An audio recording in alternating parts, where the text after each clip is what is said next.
everyone! Welcome back to my channel, Tax Tutorials for MSME. Ang ituturo ko sa inyo ngayon ay kung paano mag-file ng quarterly percentage tax and quarterly income tax for the first quarter 2026. Para ito sa mga taxpayers na gustong mag-avail ng 8% income tax rate.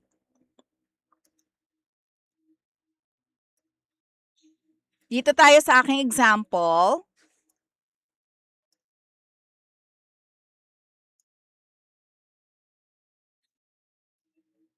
Ang aking sample taxpayer ay isang online shop.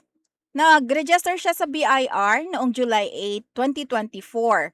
Ang kanyang tax types ay percentage tax and individual income tax. Ang percentage tax ay quarterly siya. So, ang deadline for the first quarter ay ngayong April 25, 2026. Dahil Sabado ngayon, pwede pang mag-file and pay hanggang sa Lunes. Anong petsa ng Lunes? April 27 sa Lunes. Yan, April 27. Okay. Kaya sana makaabot pa sa inyo yung tutorial video ko na ito. Ang ating taxpayer ay qualified na mag-avail ng 8% income tax rate dahil ang kanyang sales ay 3 million and below. At isa siyang self-employed individual dahil ang 8% income tax rate ay available lamang for sole proprietor na business. At ang sales ay 3 million and below. Pag more than 3 million, kailangan nang mag-shift to VAT, value-added tax na. So, hindi na available yung 8% ITR rate. Yan ay based sa train law na naging effective noong January 1, 2018. Ang taxpayer ko ngayong 2026 ay may sales noong January na 11,860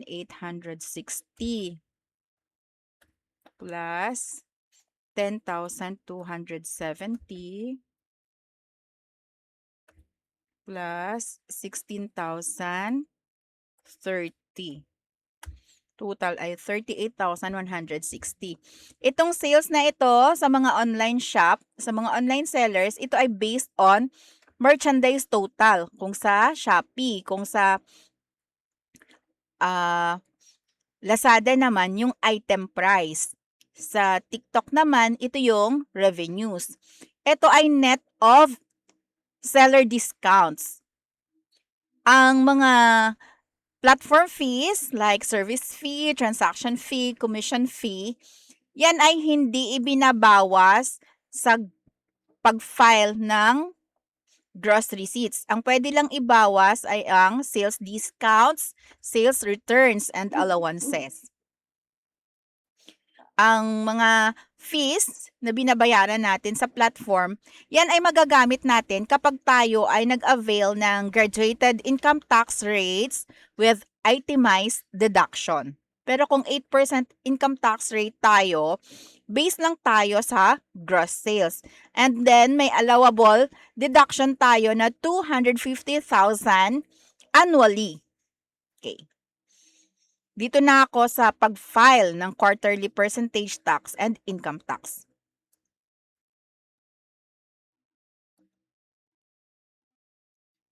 Dapat meron kayong BIR forms version 7.9.5.0. Kung hindi pa kayo nakapag-download, meron na akong tutorial video para dyan. Pumunta lang sa BIR website, dito sa e-services, hanapin ang eBIR forms. I-download at i-install. Napakadali lang. Okay. Kapag nakapag-install na, magkakaroon ng shortcut sa desktop. Kung wala, magpupunta siya sa Drive C. O, doon i-open sa Drive C. Kapag new taxpayer, ngayon pa lang maggamit ng EBIR form, tingnan ang Certificate of Registration sa BIR form 2303. Nandoon yung taxpayer profile, yung tax identification number, RDO code, line of business, taxpayer's name. Kapag corporation, registered name ang isusulat. Kapag naman individual, ay last name, first name, middle name. Dahil ang ating IT rate na pinili ngayon ay 8%, available lamang siya sa individual taxpayer. Hindi pwede sa OPC, hindi pwede sa corporation. Okay. So ngayon gagamit lang muna ako ng dummy account. Okay. Line of business ko, online shop. So, ang taxpayer's name is individual. Last name, first name, middle name. Registered address ng taxpayer, kung ano pong nakaregister sa BIR. Kung lilipat po ng location ng business, kailangan pong magpa-update ng registered business. So, ibang topic naman yan. Zip code, telephone number, and email address. Dahil dito, matatanggap ang tax return receipt confirmation. Sa ngayon, may problema siguro sa EBIR form. May mga pagkakataon na hindi nare-receive ang email. So, mas maganda pa rin na mag-screenshot ng submit successful. Okay. Sa list of forms, hanapin ang 2551Q version 2018. Version 2018, dahil yan yung train law. Okay, background information safe. O, pag may ganitong error, i-click lang yung no.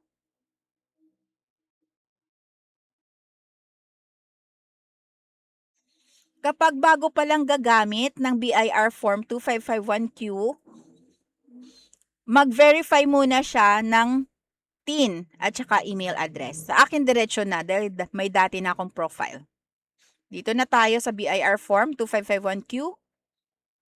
Click calendar. So, ang calendar year natin ngayon, December 31, 2026. Ang fina-file natin from January to March ay first quarter. All other information, automatic na siya dahil na-encode na natin sa taxpayer profile. Diretso na tayo sa item number 13. Only for individual taxpayers whose sales or receipts are subject to percentage tax under Section 116 of the Tax Code as amended. What income tax rates are you availing? Just choose one to be filled out only on the initial quarter of the taxable year. So, ang initial quarter of 2026 ay first quarter. Kaya, kailangan nating mamili every year. Kailangan mag-opt between graduated income tax rate on net taxable income or 8% income tax rate on gross sales, receipts, and other income. Okay. Nabanggit ko na, napipili tayo ng 8% income tax rate. So, dito, na-block na siya, na-gray na siya, hindi na siya pwedeng fill upan. Kahit yung sa page 2, hindi na siya ma-edit. Dahil wala namang babayaran dito sa 2551Q kapag nag-opt ng 8% income tax rate. Okay, click save. Okay, click validate. Guys, pwede din mag-opt ng ulitin ko. Pwede din mag-opt ng 8% income tax rate through ORUS. Mag-update lang ng option na 8% income tax rate sa ORUS. Pwede din pumunta sa BIR at mag-file ng mag-file ng BIR form 1905. Doon sa BIR Form 1905, pwedeng mag-select ng 8% income tax rate. Kapag nag-opt ka ng 8% income tax rate sa ORUS at sa BIR, through BIR Form 1905, hindi ka nang makailangan mag-file ng 2551Q for the whole year. Since hindi na ako pumunta sa BIR para mag-file ng BIR Form 1905, yung aking ORUS account halimbawa ay hindi pa active dahil hindi registered yung aking email address. So, dito muna ako mag-opt ng 2551Q ng 8% income tax rate using BIR Form 2551Q version 2018. Okay? Nabubulol na ako. So, na-ano ko na, no, na-validate na. So, submit ko na siya, final copy. Click OK.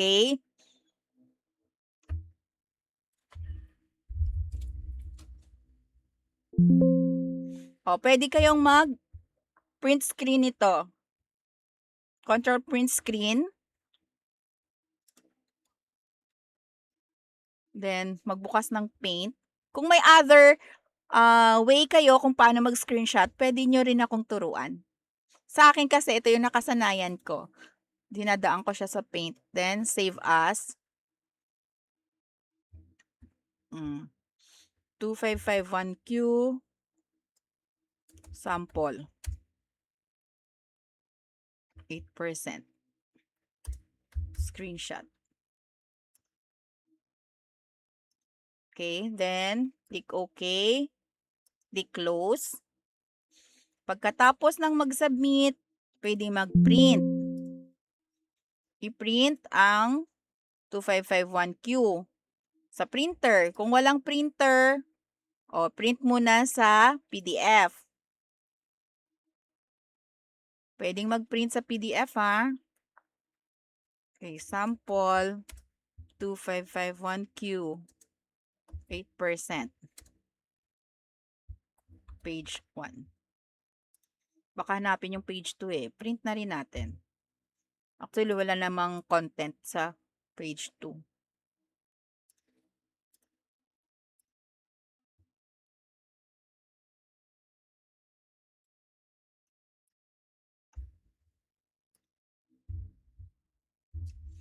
Okay.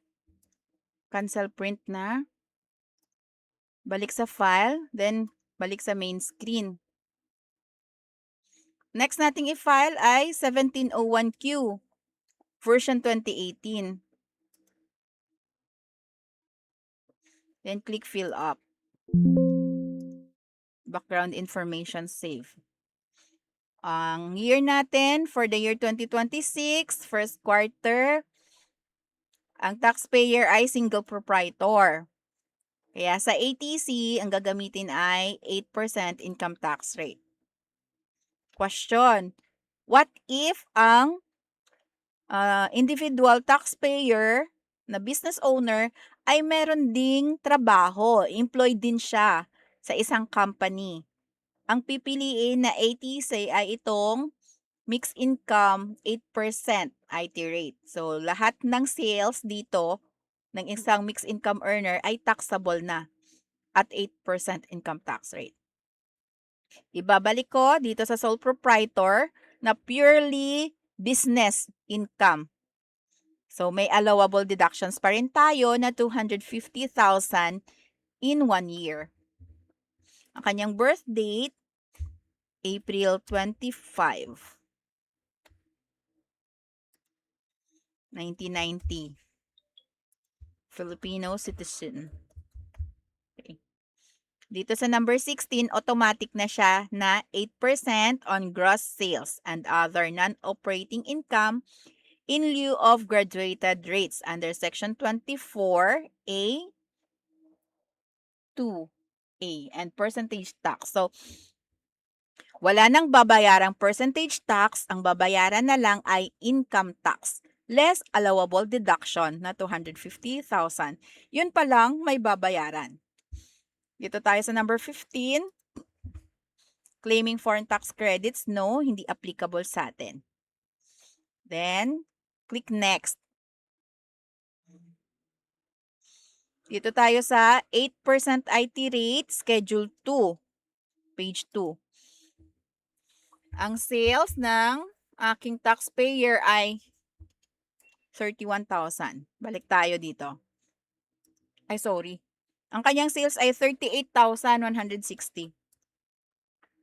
38,160. Okay. Dito sa number 52, dito ilalagay ang allowable deduction. Ang kanyang sales ay 38,160. So, diglagay ko lang dito yung equal sa kanyang sales na 38,160. Kapag more than 250,000 ang benta, 250,000 or more, 250. For example, 250,000. Okay, walang babayaran na percentage tax at income tax kapag ang sales ay 250,000 and below. What if naman lumampas ng 250,000? Lagay natin 251,000. Okay. Meron siyang taxable income ng 1,000. 8% ng 1,000 ay 80 pesos. Yun, tingnan natin. Yun, may 80 pesos na babayaran. Ang deadline ng payment ng 1701Q, quarterly income tax, ay sa May 15, 2026 for the first quarter 2025. Balik ulit ako sa page 2. Ibabalik ko yung actual sales ng aking sample taxpayer. 38,160.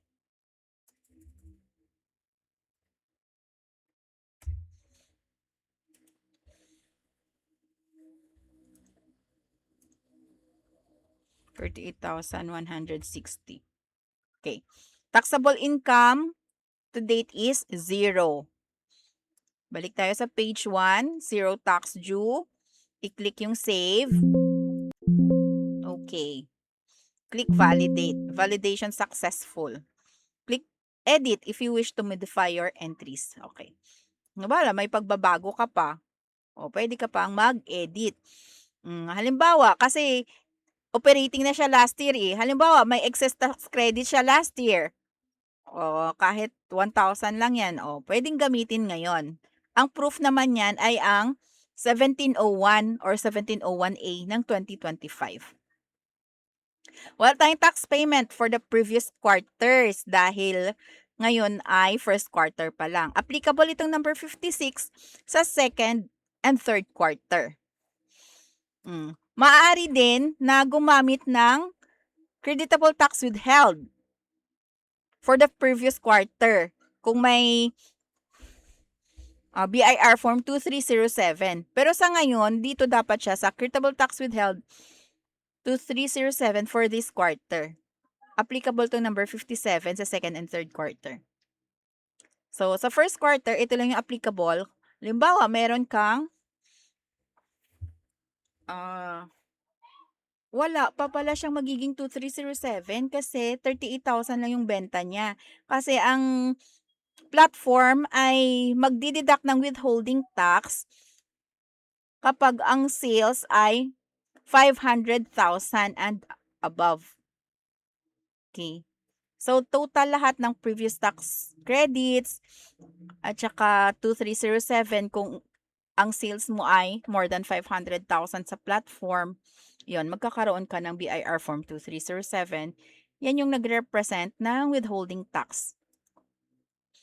Okay. Alisin ko na tong tax credits. Wala na siyang previous year's tax credits. Okay. Save ko ulit. Okay. Click validate. Then, click submit final copy. Click OK. Click OK.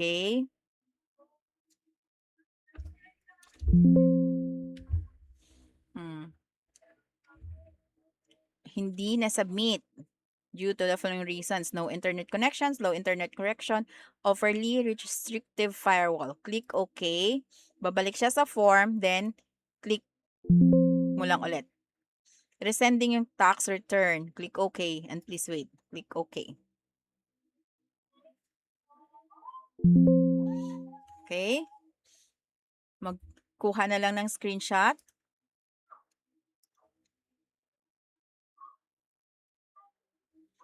Delayed lang yung pagdating ng tax return receipt confirmation. Minsan nga isang araw. Pero may pagkakataon talaga na na hindi dumadating. Okay. Close. Then, pwedeng mag-print.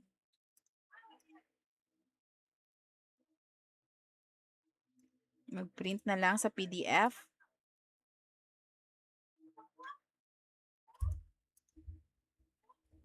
Sample. 1701. Q. First quarter 2026. Page 1. Okay.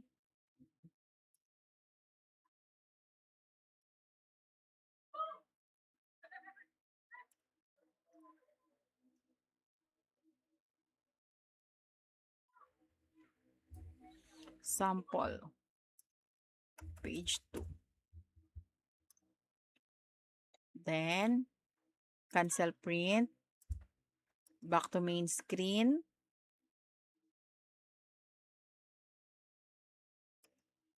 Exit. Okay.